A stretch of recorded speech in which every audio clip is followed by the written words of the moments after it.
तो ऐसी तप के द्वारा, विशेष आराधना के द्वारा जिसे झराया जाता उसका नाम अविपाक निर्जरा है। इसके साथ जो अकाम निर्जरा, अकाम निर्जरा का मतलब यह होता है कि बिना इच्छा की तप करना। क्या? अकाम निर्जरा का मतलब होता है कि बिना इच्छा के जो धर्म किया जाता है वह उससे अकाम निर्जरा होती है। जैसे मान लीजिए उपवास करने की इच्छा नहीं है लेकिन करना पड़ा, रस छोड़ने की इच्छा नहीं है छोड़ना पड़ा, सामयिक करने की इच्छा नहीं है लेकिन करनी पड़ी। इसी प्रकार से क्या है, श्रावक पूजा करने की इच्छा नहीं है लेकिन माँ ने कह दिया कि अगर पूजन नहीं करोगे तो तुमको भोजन नहीं मिलेगा, चलो दर्शन करके आओ। करने की इच्छा नहीं है लेकिन भोजन नहीं मिलेगा, इसलिए करना पड़ रहा। इसी प्रकार से अगर आज तुम मंदिर नहीं देखना तुम्हारा क्या, चलो मंदिर जाओ, तो उसके लिए बलात् पहुंचाना लेकिन भोजन नहीं मिलेगा, मम्मी मारेगी है ना, गुरु प्रायश्चित देंगे अगर सामयिक ने। इस डर भय से यदि सामयिक आदि की जाती है तो निश्चित वो अकाम निर्जरा का क्या है, कारण है। जैसे मान लीजिए एक जेल में पड़ा हुआ कैदी, क्या जेल में पड़ा हुआ कैदी, अब कैदी की सब कुछ इच्छाएं हैं, भोगने की इच्छा है, खाने की इच्छा है, पीने की इच्छा है, बहुत सारी उसकी इच्छाएं हैं लेकिन वो किसी भी इच्छा को पूरा नहीं कर सकता। बिना इच्छा के उसे सारा काम उसके लिए करना पड़ता है। उसके लिए जो खाने को दिया जा रहा वो खाने की इच्छा नहीं करता। बिना घी की रोटी, कच्ची रोटियां हैं, दाल का नाम नहीं, पानी पानी उसको दिया जाता है। ब्रह्मचर्य धर्म का पालन कर रहा है, पत्नी नहीं है, बिस्तर नहीं है वहां पर सोने के लिए, अच्छे कपड़े नहीं है पहनने के लिए, टीवी देखने को नहीं मिल रही है, पेपर पढ़ने के नहीं मिल रहा, दुनिया घूमने को नहीं मिल रही, वहां पर सब पर नियंत्रण है लेकिन फिर भी सहन करने की इच्छा नहीं है, फिर भी सहन। बहुत कुछ खाने की इच्छा है लेकिन कुछ भी नहीं मिल रहा है, ऐसे समय में उसकी इच्छा नहीं मिला तो भी निर्जरा चल रही, उसका नाम क्या है, अकाम निर्जरा। और अकाम निर्जरा से कोई व्यक्ति अकाम निर्जरा हो रही है और उस अकाम निर्जरा से वह भवनात्रिक में जन्म लेगा। कहाँ जन्म लेगा? भवनात्रिक में जन्म लेगा। ऐसा भी त्याग होता है, बोलो ऐसा भी कैसा त्याग होता है? मान लीजिए चौकी में गई और कोई नमक का त्याग नहीं था किसी का, जब आर्चर्या को निकले नमक का त्याग नहीं था और चौके में गए, आहार देना चालू किया और उन्होंने नमक नहीं डाला किसी चीज में और अपना त्याग नहीं है, नमक का इच्छा है, तो उससे जो संकलेशता उत्पन्न होती है वो संकलेशता भी अकाम निर्जरा का क्या है, कारण है। क्योंकि इतनी इच्छा है पर मेरा श्रावक को नहीं समझ रहा है, अपन ने इशारा भी कर दिया, संकेत भी कर दिया, तो भी सामने वाला श्रावक नहीं समझ रहा है, नहीं समझ रहा है। कई लोग ऐसा पूछते हैं कि महाराज जी आपके पास आते, आपके इशारे हम समझ ही नहीं पाते कि आप क्या कह रहे हैं। कोई इशारे समझने की कोई क्या बुक है क्या, है ना, जिससे पता चले कि महाराज ऐसा किया तो नमक, क्या ऐसा किया तो, बोलो ऐसा किया तो नमक, ऐसा किया तो दूध में शक्कर, ऐसा सीधी उंगली करके करें तो रोटी पर घी, ऐसा क्या है ना, ऐसा करें तो रोटी पर क्या, घी। अगर यूं करें तो समझो मट्ठा नहीं है क्या, ऐसा करें तो क्या मट्ठा नहीं है क्या।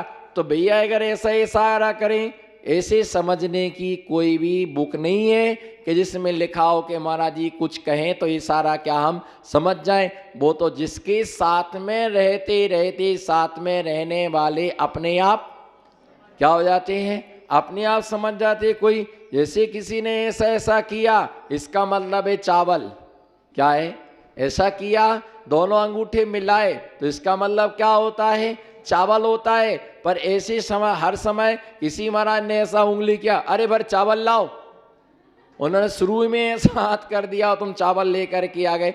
अंजलि बंद करने का मतलब है कोई भी तरल पदार्थ, कोई भी क्या है, अंजलि बंद करने का मतलब होता है कोई भी।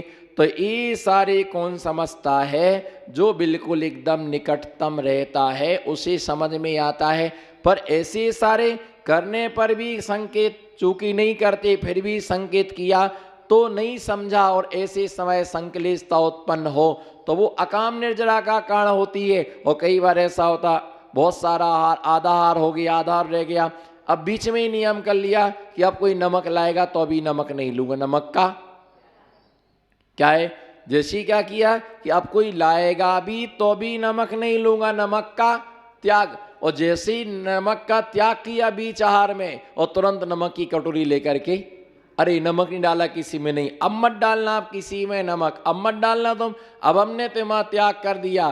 तो पहले जो संक्लिष्टता हो रही थी उससे अभी उससे अकाम निर्जरा वो त्याग कर दिया, फिर लाए और इच्छा पूर्वक उसका निरोध कर दिया तो उससे अभिपाक निर्जरा प्रारंभ हो जाती है। तो इस प्रकार से निर्जरा के विषय में दिया।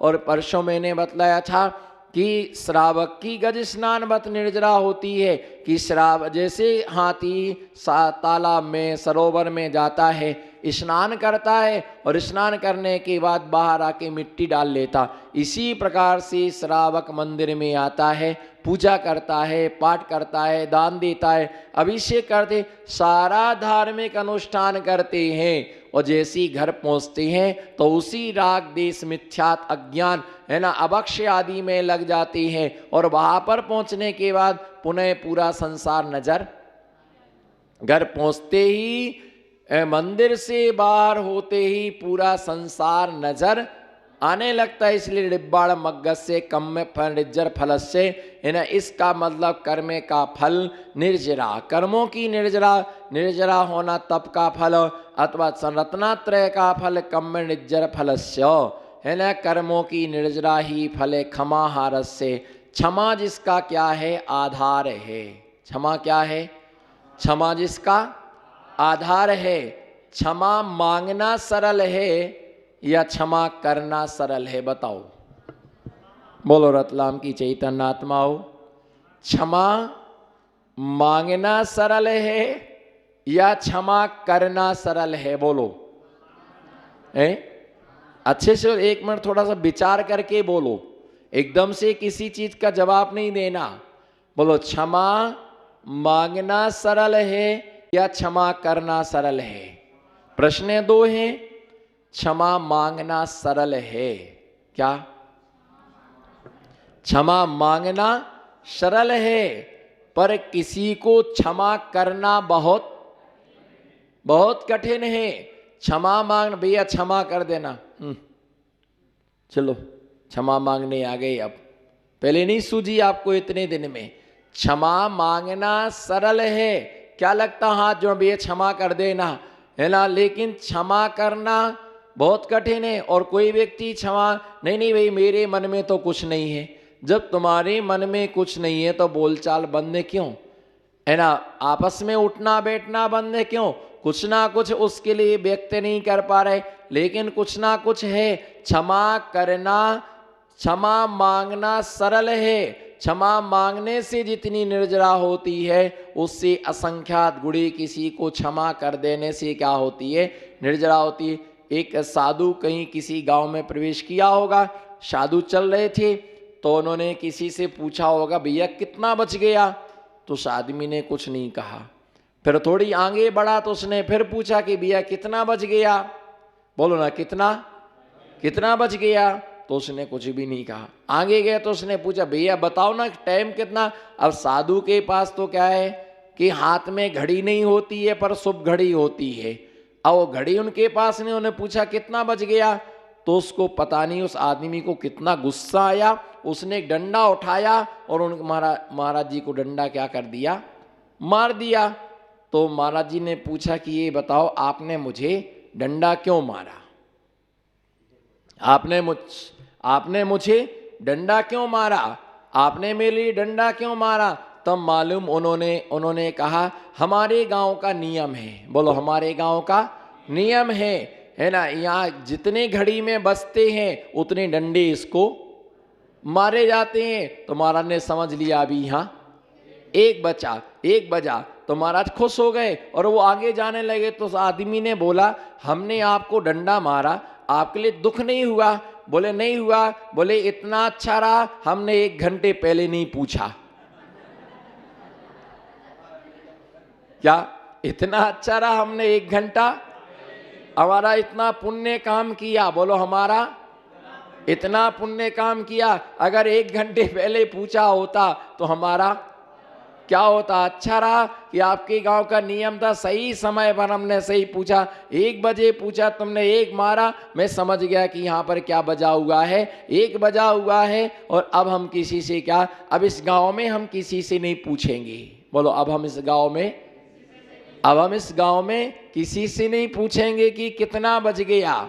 इस गांव में किसी से नहीं पूछेंगे। तुमने बता दिया कि जितने बजते हैं उतने डंडे क्या किए जाते हैं, इसको उतने डंडे लगाए जाते हैं। और महाराज वहां से क्या हो गए, आगे बढ़ गए। उस आदमी ने कहा कि मुझे क्षमा करना। बोले आपकी कृपा रही कि 12 बजे नहीं पूछा, ना हमारे पूरे क्या बज जाते, हमारे पूरे 12 बज जाते। अच्छा रहा इतना पुण्य हमारा काम किया। तो कहीं ना कहीं साधु का पुण्य तो काम, कहीं ना कहीं साधु का, तुम भी जो काम कर रहे हो वो सब पुण्य की बसात होकर के। क्षमा मांगना बहुत सरल है, लेकिन क्षमा करना किसी को बहुत कठिन होता है। क्षमा करना किसी के लिए कठिन होता है। और क्षमा का मतलब होता है कि अंतरंग से कसायों का अभाव। क्या? अंतरंग से कसायों का जो अभाव है उसी का नाम क्या है, उसके लिए क्षमा कहा गया है। अंतरंग में कसाय का अभाव हो जाना है ना, कसाय का क्षय हो जाने का नाम क्या है, उसके लिए क्षमा कहा गया है। तो ऐसे पंच क्षमा जिसका आधार है, ऐसे जो क्या है कमठ और पारसनाथ में क्षमा के अभाव में 10 भाव तक क्या चलता रहा, 10 भाव तक बैर चलता रहा। ऐसे क्षमा जिसका पंचमाव्य संपन्न 5 महाव्रतों से शोभित, किससे 5 महाव्य 5 महाव्रतों से शोभित है। तिगुत्ति गुप्त से 3 प्रकार की गुप्तियों से रक्षित है। कितने महाव्रत? 5 महाव्रत। तो 5 महाव्रतों की रक्षा करने के लिए 3 गुप्तियों का कोट होता। जैसे खेत में फसल जो होती है तो उसकी रक्षा करने के लिए बाड़ी क्या होती है, रक्षा के लिए बाड़ी आवश्यक होती है। इसी प्रकार से 5 महाव्रतों की रक्षा करने के लिए 3 प्रकार की जो गुप्तियां हैं उनसे वो 5 महाव्रत रक्षित होते हैं। पंच महाव्य तिगुत्ति गुप्तस्य पंच समिति जुत्तस्य, 5 प्रकार की समितियों से युक्त समिति। तो ऐसे 5 प्रकार की समिति से झाड़स्य ज्ञान और ध्यान की मुख्य साधन है। क्या ज्ञान और ध्यान, जिसमें साधन है 5 ज्ञान कौन कौन से? मति ज्ञान, श्रुति ज्ञान, अवधि ज्ञान, मनापर्यय ज्ञान और केवल ज्ञान। जिसमें केवल ज्ञान की तो आप चर्चा छोड़ दो, उसकी चर्चा करने से कोई मतलब है नहीं, क्योंकि हम उसे प्राप्त कर नहीं पाएंगे अपनी कैपेसिटी से। बोलो अपनी कैपेसिटी से बाहर है। और वैसी सिटी में नहीं होता है वो वैसी केवल ज्ञान कहाँ नहीं होता है, सिटी में नहीं होता है, वो जंगल में होता है। कहाँ होता है? जंगल में होता है। अगर सिटी में भी केवल ज्ञान होगा तो वो भी शहर के किसी जंगल में से ही होगा, है ना, किसी को महल में नहीं होगा। तो ऐसे वो केवल ज्ञान। अब इसमें मति ज्ञान 5 इंद्रिय मन के द्वारा होता, उसका नाम क्या है? उसे मति ज्ञान कहा गया। अवधि ज्ञान का मोक्ष मार्ग में कोई उपादेयता नहीं है। मनापर्यय ज्ञान जो है उसके मोक्ष मार्ग में कोई उपादेयता नहीं है। कौन से ज्ञान की? अवधि ज्ञान, मनापर्यय ज्ञान की मोक्ष मार्ग में कोई उपादेयता नहीं है। यदि सिर्फ उपादेयता है तो इन 5 ज्ञानों में से जो श्रुति ज्ञान है उस श्रुति ज्ञान की उपादेयता है। क्या है? सुत ज्ञान की उपादेयता है। अवधि ज्ञानी जानते अवधि ज्ञान से हैं। बोलो, अवधि ज्ञानी जानते अवधि ज्ञान से हैं। मना पर्याय ज्ञानी जानते मना पर्याय ज्ञान के द्वारा हैं, लेकिन जब उनके द्वारा कहा जाता है तो वो श्रुत ज्ञान रूप होता है। जाना जाता, बोलो, जाना जाता है अवधि ज्ञान के द्वारा, जाना जाता है मना पर्याय ज्ञान के द्वारा। व्याख्या जो होती है वो श्रुत ज्ञान के द्वारा। तीर्थंकर भगवान के द्वारा जो जो व्याख्यान किया जाता है वो जाना जाता केवल ज्ञान के द्वारा, लेकिन जब उनके श्री मुख से निश्रित होता है तो वो श्रुत ज्ञान रूप हो जाता है। और उसी श्रुत के द्वारा अंग और पूर्व की क्या होती है? रचना होती है। कौन करता है? गणधर झेलते हैं। तो उसी से द्रव्य श्रुत और भाव श्रुत जो है वह तीर्थंकर भगवान की वाणी से ही उसकी रचना होती है। इसीलिए भगवान जानते केवल ज्ञान के द्वारा हैं, लेकिन उनके द्वारा जो कहा गया वो सतरूप है ही हुआ करता है।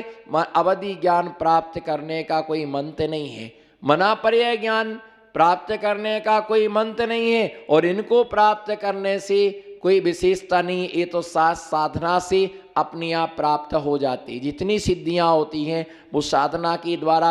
श्रुत ज्ञान विशेष है। कौन सा ज्ञान? श्रुत ज्ञान विशेष है, जिसके द्वारा जिनवाणी की आराधना, शास्त्रों का स्वाध्याय किया जाता है। ऐसा ज्ञान आदि जो क्या है? नाना झाड़स्व ज्ञान विशेष। ज्ञान के बिना कल्याण नहीं होता है। किसके बिना? ज्ञान के बिना कल्याण नहीं होता है। इसलिए ज्ञान को प्राप्त करने के लिए दो चीजें हैं। पहले चतुर्थ काल में, बोलो, चतुर्थ काल में साक्षात प्रभु से ज्ञान होता था। क्या? बोलो, चतुर्थ काल में साक्षात तीर्थंकर भगवान के समोषण में प्रभु से ज्ञान होता था।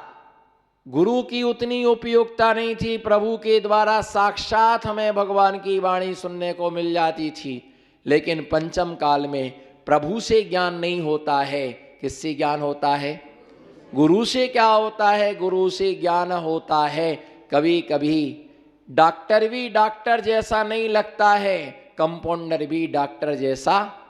जब डॉक्टर नहीं होता है तो कंपाउंडर को ही डॉक्टर समझ करके उससे ट्रीटमेंट करा लिया जाता है, क्योंकि उनके साथ में रह रह के वो थोड़ा बहुत तो है ना, थोड़ा बहुत तो समझ ही लेता है कि कौन सी दवाई यहाँ उपयोग होगी, कर देता है। इसी प्रकार से पंचम काल में भगवान तो नहीं है, लेकिन पंचम काल में दिगंबर मुनिराज हैं, जिनके द्वारा ग्रंथ और निर्ग्रंथों के द्वारा ज्ञान का आर्जन होता है, ज्ञान आर्जन किया जाता है। तो ऐसे ज्ञान के विषय में जानना चाहिए। इसका जो विशेष ध्यान के विषय में है तो आने वाले समय में इसकी व्याख्या करेंगे।